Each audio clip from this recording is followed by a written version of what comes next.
ప్రజా దర్బార్లో సామాన్య ప్రజల నుంచి వస్తున్న సమస్యలకు సత్వర పరిష్కారం చూపాలని, అధికార యంత్రాంగం సామాన్య ప్రజల సమస్యల పరిష్కారం కోసం అంకిత భావంతో పనిచేయాలని రాష్ట్ర సూక్ష్మ, చిన్న, మధ్య తరహా పరిశ్రమలు, గ్రామీణ పేదరిక నిర్మూలన, ప్రవాసాంధ్రుల సాధికారత సంబంధాల శాఖ మంత్రి కొండపల్లి శ్రీనివాస్ అన్నారు. విజయనగరంలోని జిల్లా తెలుగుదేశం పార్టీ కార్యాలయంలో మంత్రి శ్రీనివాస్ స్థానిక శాసనసభ్యురాలు పూసపాటి అతిథి విజయలక్ష్మి గజపతిరాజుతో కలిసి శనివారం ప్రజా దర్బార్ కార్యక్రమం నిర్వహించారు. ఈ సందర్భంగా మంత్రి మాట్లాడుతూ జిల్లాలో సామాన్య ప్రజానీకం రెవెన్యూ సమస్యలు ఎదుర్కొంటున్న విషయం ప్రజా దర్బార్ ద్వారా బహిర్గతమైందని, రెవెన్యూ సమస్యల పరిష్కారం కోసం రెవెన్యూ యంత్రాంగం దృష్టి సారించాలని సూచించారు. విజయనగరం పట్టణం, విజయనగరం రూరల్, జామీ మండలాల నుంచి వచ్చిన పలువురు ఫిర్యాదుదారులు రెవెన్యూ, ఉపాధి అవకాశాల గురించి అర్జీలు సమర్పించారు.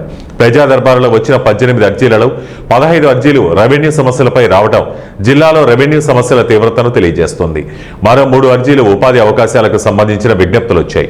ప్రజల నుంచి వచ్చిన అర్జీలను సంబంధిత అధికారులకు పంపి వాటికి పరిష్కారం కనుగొనాలని, ప్రజల సమస్యలకు పరిష్కారం అయ్యేంత వరకు ఎప్పటికప్పుడు కార్యాలయ సిబ్బంది సంబంధిత అధికారుల దృష్టికి తీసుకువెళ్లి పరిష్కారం కోసం కృషి చేయాలని మంత్రి శ్రీనివాస్ ఈ సందర్భంగా ఆదేశించారు. ఈ కార్యక్రమంలో మార్క్ఫెడ్ చైర్మన్ కర్రోతు బంగారరాజు తదితరులు పాల్గొన్నారు. చూడండి గురుగారు,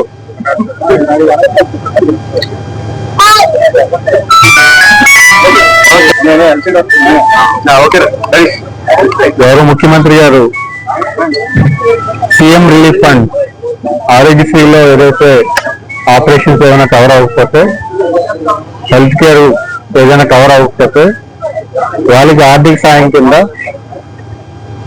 గౌరవ ముఖ్యమంత్రి గారి రిలీఫ్ ఫండ్ ద్వారా చాలా మంది నిరుపేద కుటుంబాలన్నింటి కూడా సహాయం చేయడం జరుగుతూ ఉంది.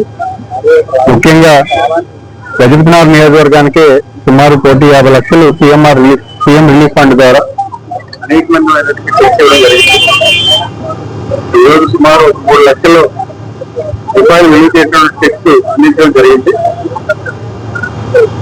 అలాగే జిల్లా కేంద్రంగా జిల్లా తెలుగుదేశం పార్టీ ఆఫీస్ లో ఈరోజు గ్రీవెన్స్ ఏర్పాటు చేయడం జరిగింది.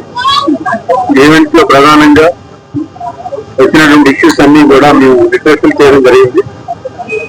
డిపార్ట్మెంట్ కి దాన్ని సాల్వ్ చేసేటట్టుగా మాట్లాడడం జరిగింది.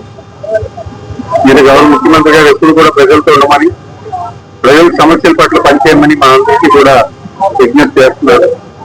ఆయన ఆదేశాల మేరకు వారానికి ఒకసారి గ్రీవెన్స్ సిస్టమ్ అనేది ప్రతి నియోజకవర్గంలో పెట్టడం జరిగింది.